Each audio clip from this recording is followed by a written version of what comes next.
Shalom, selamat pagi. Kembali saya menyapa Bapak Ibu serta saudara-saudari sekalian dalam program Roti Hidup Jemaat Immanuel Batakan Balikpapan. Sebelum kita merenungkan sebagian dari firman Tuhan, mari kita satu dalam doa, kita berdoa. Kembali kami menundukkan kepala di hadapan-Mu ya Tuhan, kami mengucap syukur atas kasih dan pertolongan Tuhan yang menyertai kehidupan kami. Terima kasih bahwa pagi hari yang indah ini Engkau telah membangunkan kami dengan tubuh yang sehat, tubuh yang kuat untuk melanjutkan segala aktivitas yang Tuhan masih anugerahkan kepada kami. Tuhan, sekarang kami akan mendengarkan sebagian dari firman-Mu. Kiranya apa yang kami dengarkan pada hari ini boleh kami pahami, boleh kami mengerti dalam kehidupan kami. Tuhan, inilah doa kami di dalam anak Yesus Kristus, Tuhan dan Juru Selamat kami yang hidup. Amin. Bapak, Ibu, serta saudara-saudari kekasih dalam Tuhan, pembacaan kita pada saat ini saya pilih dari Kitab 1 Petrus pasal 4 ayat yang pertama hingga ayatnya yang ke-6. 1 Petrus 4 ayat 1 hingga ayatnya yang ke-6. Firman Tuhan berbunyi, "Jadi karena Kristus telah menderita penderitaan badani, kamu pun harus juga mempersenjatai dirimu dengan pikiran yang demikian. Karena barang siapa telah menderita penderitaan badani, ia telah berhenti berbuat dosa. Supaya waktu yang sisa jangan kamu pergunakan menurut keinginan manusia, tetapi menurut kehendak Allah. Sebab telah cukup banyak waktu kamu pergunakan untuk melakukan kehendak orang-orang yang tidak mengenal Allah. Kamu telah hidup dalam rupa-rupa hawa nafsu, keinginan, kemabukan, pesta pora, perjamuan, minum, dan penyembahan berhala yang terlarang. Sebab itu, mereka heran bahwa kamu tidak turut mencemplukkan diri bersama-sama mereka di dalam kubangan ketidaksenonohan yang sama. Dan mereka memfitnah kamu, tetapi mereka harus memberi pertanggungjawaban kepada Dia yang telah siap sedia menghakimi orang yang hidup dan yang mati. Itulah sebabnya maka Injil telah diberitakan juga kepada orang-orang mati, supaya mereka sama seperti semua manusia, dihakimi secara badani, tetapi oleh roh dapat hidup menurut kehendak Allah." Demikian firman Tuhan, amin. Bapak, Ibu, serta saudara-saudari kekasih dalam Tuhan, dari keseluruhan pembacaan kita pada saat ini, saya memberi tema yaitu hidup kekristenan adalah melayani. Hidup kekristenan adalah melayani. Kita kembali membaca pada ayatnya yang kedua.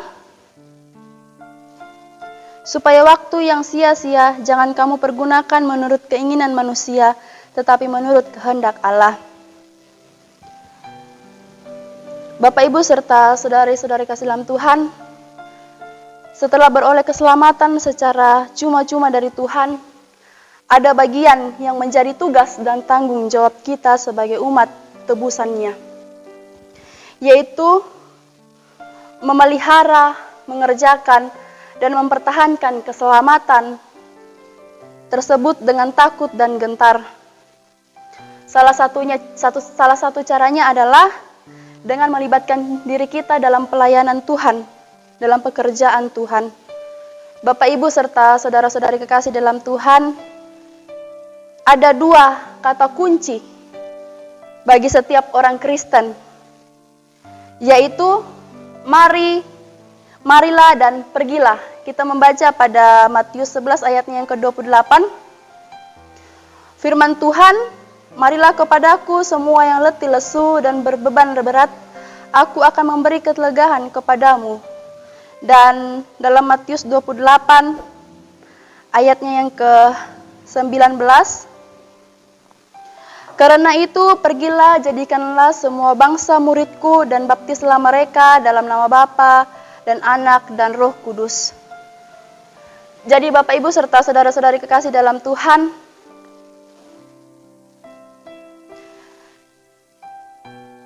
Tuhan kita dipanggil bukan karena untuk menerima karunia keselamatan. Kita dipanggil Tuhan bukan dipanggil hanya untuk menerima karunia keselamatan, tetapi juga untuk melaksanakan amanat agungnya, yaitu pergi dan menghasilkan buah. Tuhan tidak ingin kita hidup tanpa bekerja, tetapi aktif bekerja bagi Dia.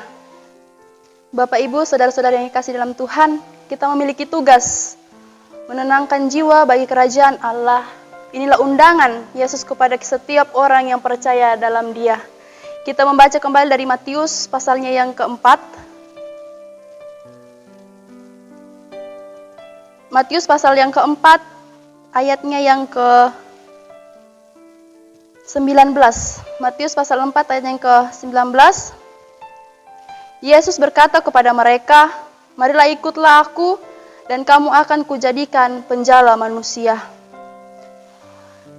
Mengapa kita harus melayani? Yang pertama yaitu karena Tuhan Yesus telah terlebih dahulu memberikan teladan hidup bagi kita. Di dalam Matius pasal 20 ayatnya yang ke-28, Matius 20 ayatnya yang ke-28 dikatakan,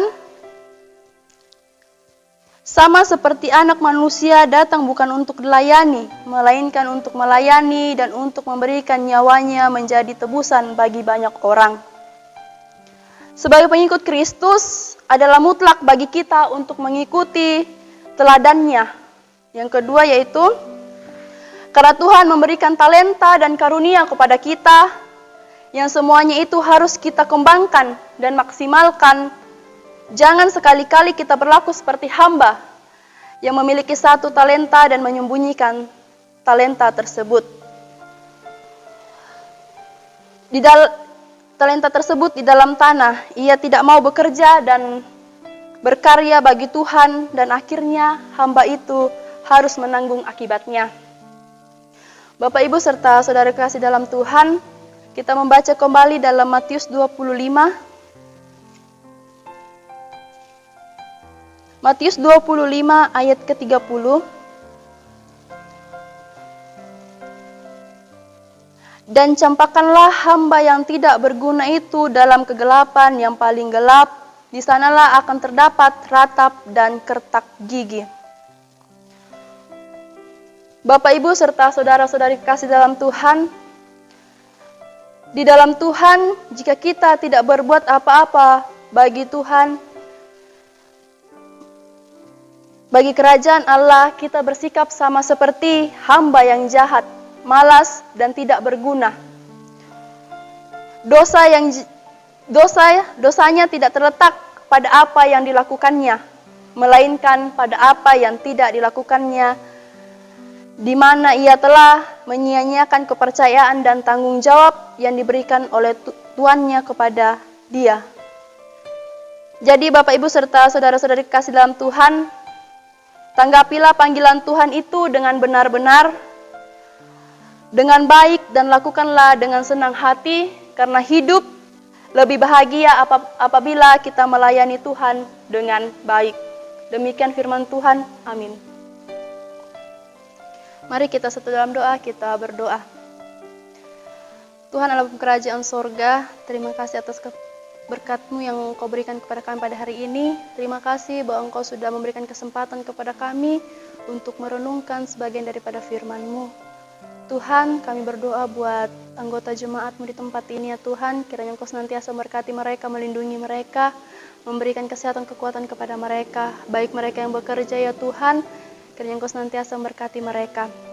Kami juga berdoa buat kehidupan kami hari ini ya Tuhan, kami serahkan ke dalam tangan pengasihan-Mu. Apapun yang kami lakukan pada hari ini, semoga berkehendak di hadapan-Mu ya Tuhan, dan kami boleh melakukannya dengan senang hati. Tuhan aku kerajaan sorga, ajarilah kami selalu setia dalam melayani-Mu ya Tuhan, bukan sebagai hamba yang menyembunyikan setiap talenta yang kami miliki, tetapi kami boleh mempergunakan talenta yang Engkau berikan kepada kami dengan baik, dengan bijak ya Tuhan. Tuhan, inilah doa kami di dalam anak-Mu Yesus Kristus, Tuhan dan Juru Selamat kami yang hidup. Amin.